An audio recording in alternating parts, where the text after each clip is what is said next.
Bonjour à tous. Donc, après ces moments d'émotion, maintenant, Allah yarham shuhada, la Palestine est toujours dans notre cœur. Chaque minute, chaque heure, nous sommes avec eux. Malheureusement, avec une certaine impuissance. On veut tous être parmi eux, les aider, donner ce qu'on peut. Malheureusement, la ghalb. On souhaite toujours quand même, Inch'Allah, une issue donc, à ce peuple frère. Donc on va passer donc à la science, parce qu'on est là pour ça. Je remercie l'association du corps médical privé de Chlef de nous avoir réunis tous ici pour la 10e fois. Et je vous demande de les applaudir pour leur continuité et leurs efforts.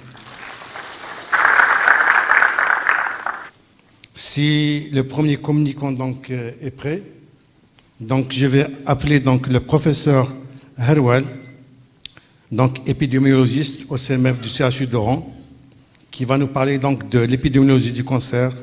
Quel est l'état des lieux en Algérie en 2023?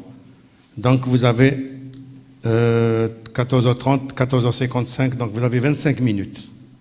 Veuillez respecter le temps. Merci beaucoup.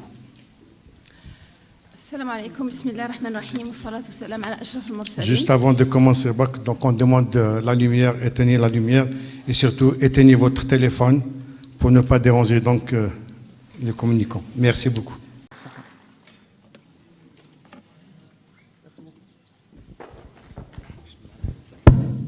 Merci Dr Bouaza pour cette excellente présentation. Et le praticien généraliste a besoin d'une formation dans ce domaine qui est vraiment très intéressant et très pratique et très bénéfique pour les malades. Notre programme a été amputé d'une communication très intéressante sur les cancers ORL par la défection du professeur Kharobi, Allah Ghalib. Donc on ouvre les débats et j'appelle les professeurs Herwal et Dr Bouaza à nous rejoindre sur la scène pour les questions. La parole est à la salle si vous avez des questions.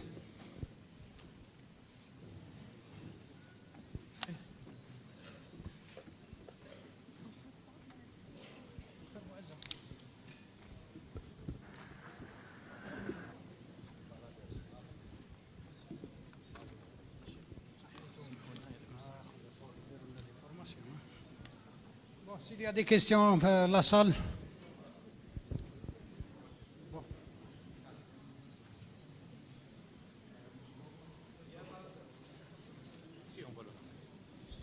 Lequel?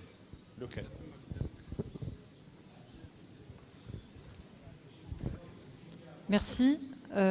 Merci pour l'excellente présentation de Dr Herwal. Surtout, ça m'a vraiment impressionné.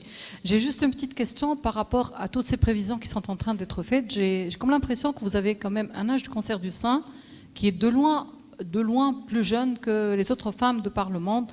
Et je parle peut-être même en petite connaissance de cause, même à côté en Tunisie, on a quand même des cancers qui s'installent un peu plus tardivement dans l'âge. Avez-vous pensé à déjà commencer à explorer pourquoi les femmes algériennes, je crois qu'il y a un effort de prévention et de dépistage précoce qui apparaissent parce que les chiffres augmentent effectivement parce qu'on est en train de dépister. Mais pourquoi les femmes font des cancers beaucoup plus précocement? Y a-t-il un terrain génétique derrière? Auquel cas, il va falloir peut-être proposer d'autres mesures de prévention en dehors des mesures que vous avez déjà proposées. Merci.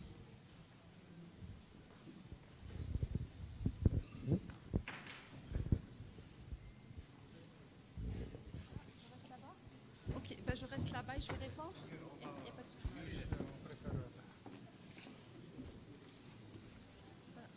Je vous remercie pour votre question. En fait, si on regarde un petit peu ce qui se passe dans le monde, ce n'est pas uniquement spécifique à l'Algérie, parce qu'il y a le registre français, donc sur une vingtaine d'années, ils ont constaté aussi le rajeunissement de l'âge chez la femme, qui est pratiquement 20% de cas avant 35 ans. Donc oui, il y a ce rajeunissement. La deuxième probabilité, c'est une hypothèse, c'est que c'est par rapport à la cohorte qui est jeune. Mais ça ne sous-entend pas que peut-être qu'il y a des mutations qu'on ne connaît pas. Effectivement, je suis tout à fait d'accord avec vous par rapport à l'oncogénétique. Quelle est la place de l'oncogénétique dans notre démarche de prévention? Et heureusement qu'il y a certains projets de recherche qui ont été lancés justement pour rechercher ces facteurs-là. Maintenant, pour le dépistage, sachez que actuellement, nous n'avons pas un programme national de dépistage. Nous avons des campagnes de dépistage. On est en plein octobre rose.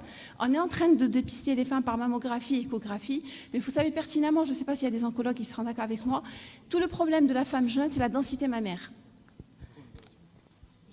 Et les limites, justement, c'est à cause de ça qu'il faut vraiment... C'est-à-dire que quand on va penser au programme de dépistage, il faut vraiment penser...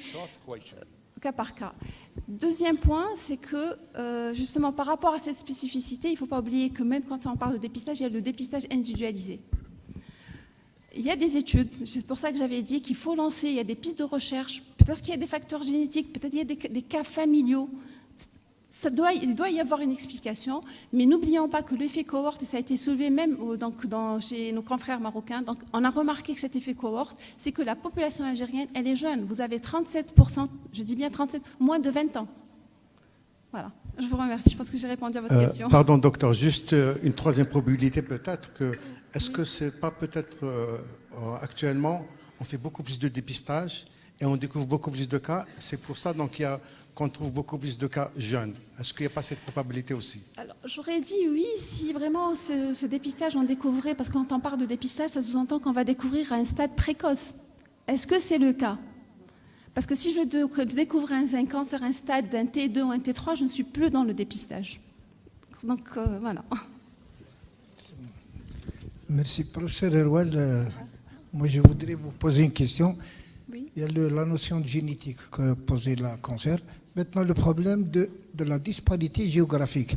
Oui. D'un registre à un autre, vous nous faites sortir des cancers, le sein, le colorectal, toujours au devant de la scène. Maintenant, cette disparité géographique est due à quoi? Parce que entre le nord et le sud, il y a des différences.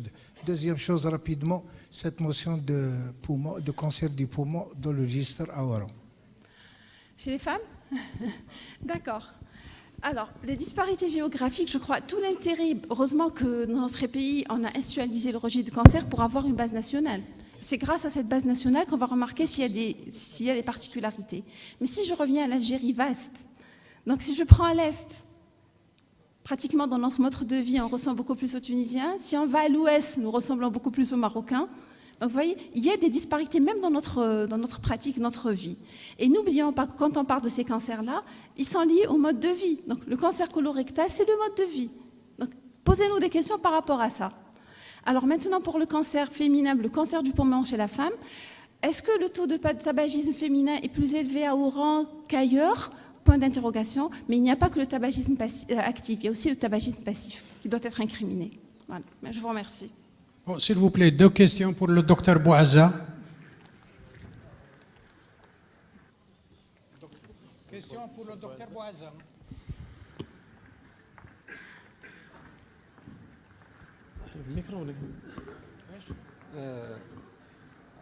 Docteur Bouazza, en tant que docteur Abdeldaïm, médecin généraliste, trésorier de la Société algérienne de médecine générale.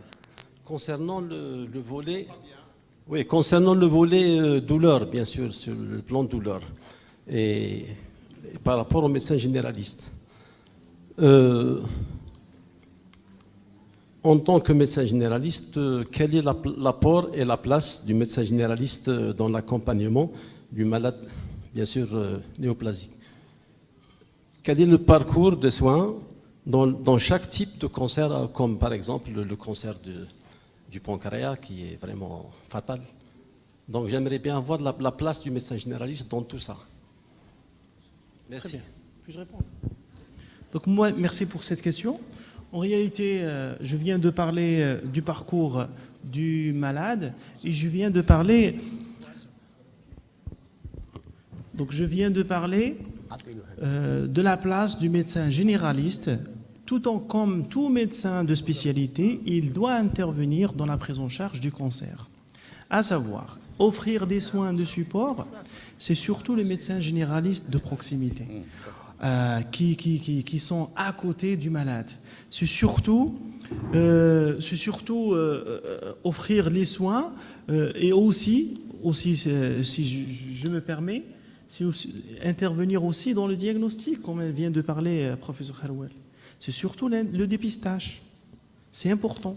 Donc dépister des malades à un stade précoce, on aura plus de chances de guérison et plus de chances de ne pas arriver à des complications du cancer.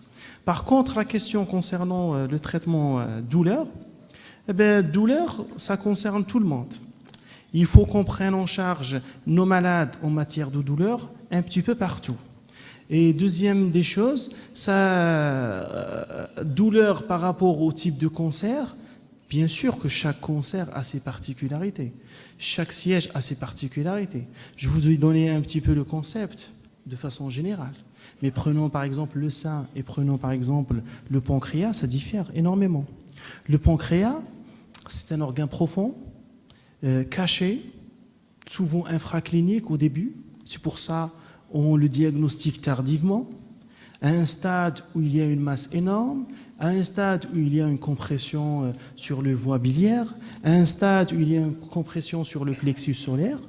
C'est pour ça, c'est atroce de voir des malades de pancréas. Parfois, on n'offre même pas les soins spécifiques. Je pense que j'ai répondu à la question. Voilà, dans la suite d'idées, j'ai une question par rapport à ça, parce que moi, en tant que médecin de ville, médecin privé, je suis le président des médecins privés omnipraticiens de Wilaya de Blida, on a des difficultés à savoir ce qui se fait chez vous. Quelle est la place de la médecine de ville, la coordination? Comment vous pouvez coordonner un effet qui se fait, par exemple, un travail qui se fait, un grand travail qui se fait à votre niveau, avec les plaintes journalières d'un patient, par exemple, que je suis depuis 20 ans ou bien 25 ans, qui arrive avec 10 fois, avec sa carte, il n'y a que les rendez-vous. Que les rendez-vous, effectivement. Manque d'informations, effectivement. Donc je trouve beaucoup de problèmes à gérer ça. Effectivement, c'est une très bonne question, monsieur. Docteur, en réalité, c'est un problème courant. Même nous, par exemple, en matière de... On est en CRC, en centre anti-cancer de Blida. Même nous, entre service et service, on arrive à avoir des difficultés d'avoir cette information. Il vient avec une carte, pris en charge par le médecin Fliani. On ne connaît même pas le siège, on ne connaît même pas le traitement, on ne connaît même pas le protocole utilisé. On essaye d'interroger le malade de façon policière avant d'avoir le plus d'informations, mais ce n'est pas suffisant. Par contre, notre service, parce que c'est un problème qui a été posé à notre service, on voulait faire quoi? Prochainement, Inch'Allah, chaque malade ayant sa carte, il va y avoir un compte-rendu médical pour chaque malade. Comme ça, ce compte-rendu médical, il va être sorti pour à chaque consultation, chez un privé ou chez un collègue ou chez un confrère. Deuxième des choses, la place des médecins privés ou généralistes ou médecins de famille ou dans la coordination du traitement. Je ne sais pas répondre, mais ce que je suggère moi personnellement, c'est assister aux RCP. Assister aux CRCP, ça donne la chance de côtoyer, on est ensemble, on va définir une prise en charge en même temps. Docteur Bouaza, si vous permettez, je vais un peu vous interrompre, parce qu'il a soulevé un problème qui ne dépend pas, qui n'est pas ni de votre sort ni du nôtre. Non, c'est un problème. Pardon, on peut en discuter des heures, c'est un problème qui relève du ministère de la Santé publique. Bien, effectivement. Les relations entre le médecin hospitalier et le médecin hors hospitalier est inexistant. Et ça, malheureusement, c'est le malade qui paye, parce qu'à la sortie de l'hôpital, il est obligé parfois de refaire tout le bilan qu'il a fait déjà à l'hôpital. Et ça relève trop cher. Il y a aussi un autre problème, c'est les relations entre le médecin généraliste et les médecins spécialistes aussi, qui ne sont pas au beau fixe. Je pense que si jamais on va aborder ce sujet, on ne va pas s'en sortir. Oui, on va pas s'en sortir. Donc je pense que c'est un cas qui nous dépasse. C'est un cas, ça. Dernière question au docteur Bouaza pour le docteur Haddi. On s'excuse parce que le sujet est très...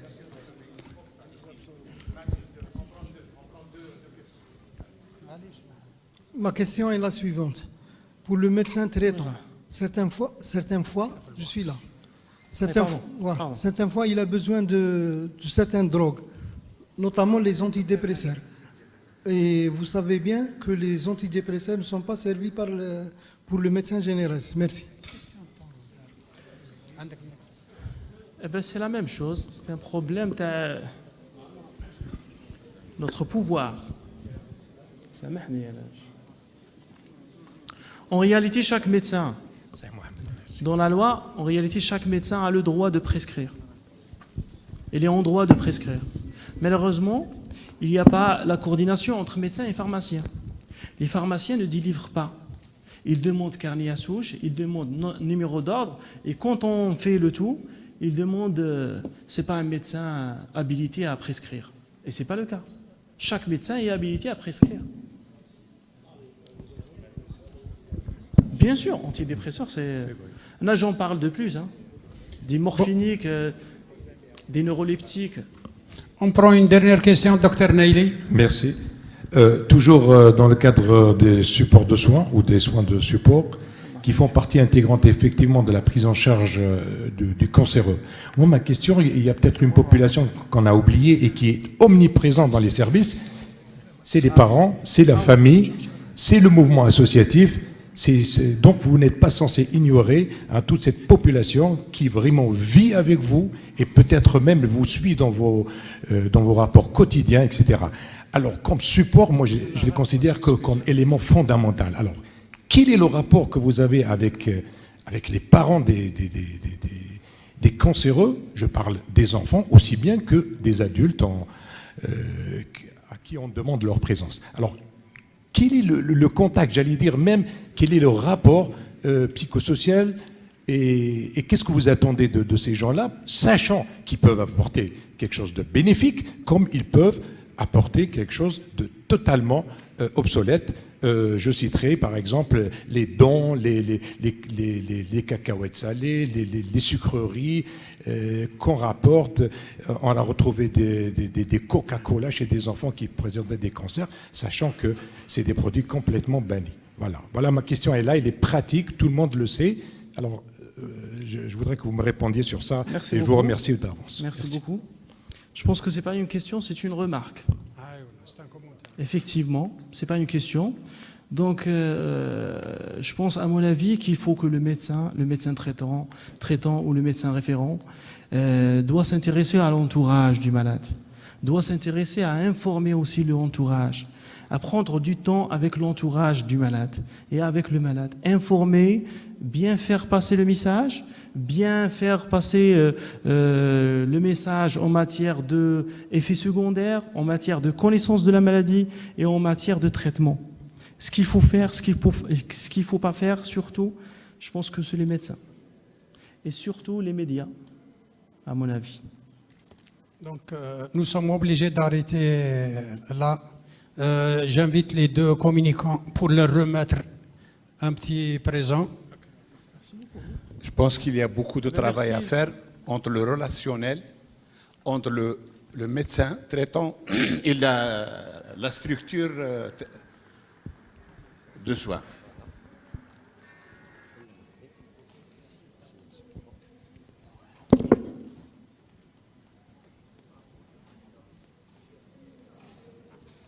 Vous avez un code barre, professeur, vous avez un code barre lorsque vous scannez. Il y a un code barre. Lorsque vous le scannez, ça va vous rediriger sur un compte bancaire, je pense que c'est 15 000 euros. Hein.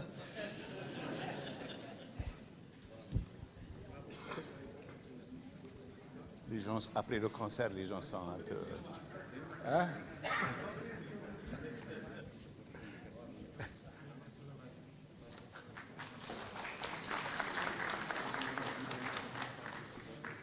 Docteur Boghari, vous avez quelque chose à nous dire?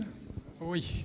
Bon, merci pour tout le monde. Maintenant, je vois que les confrères et amis de l'association des médecins de Mila veulent honorer le docteur Ben Khaled. Ils ont demandé 2 minutes qu'il se présente. Docteur Ben Khaled est là. Et après, Inch'Allah, ça sera pour la pause café et la visite des stands. Merci tout le monde.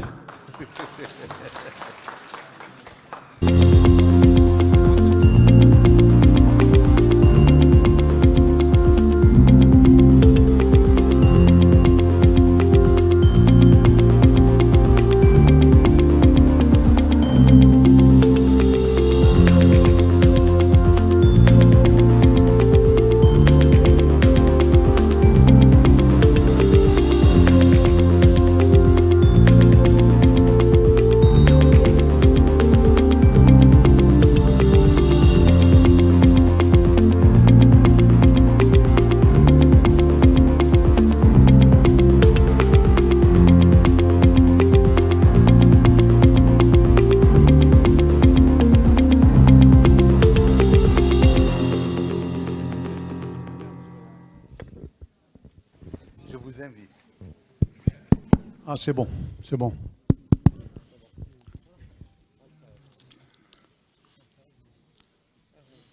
D'abord, je ne suis pas le président de l'association de Mila. Je me présente, je suis docteur Bourarda Farid, président de l'association du corps médical d'Al-Ulma.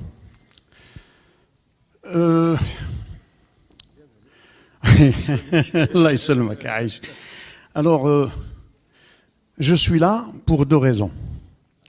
D'abord, pour remercier l'association du corps médical privé de Chlef de m'avoir invité avec le trésorier et le vice-président. Et ensuite, pour exprimer mes félicitations à cette dynamique association pour son dévouement à la science et au savoir et pour l'intérêt particulier qu'ils accordent à la formation médicale continue. Je voudrais, même si je suis un intrus et que je ne figurais pas au programme, je vous demande de les applaudir parce qu'ils le méritent. Et c'est grâce à eux que nous nous rencontrons dans le cadre de la formation, de l'échange et du partage d'expériences.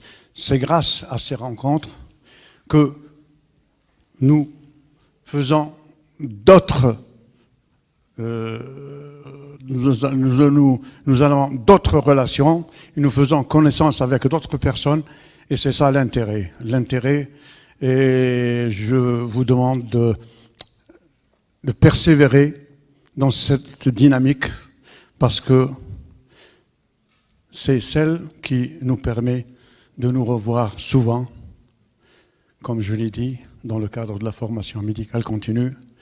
Et je vous remercie pour votre hospitalité. Merci.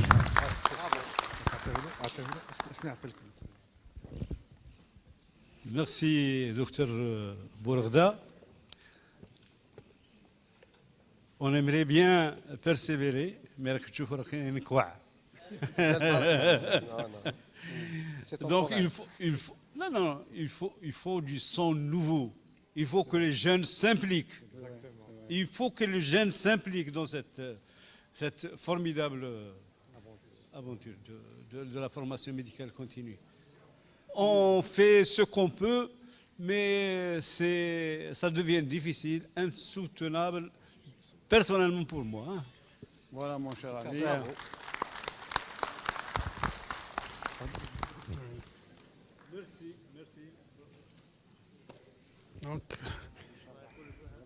Donc, merci tout le monde et on invite l'assistance à prendre part à une pause café. Et on reprendra dans 20 minutes, Inch'Allah.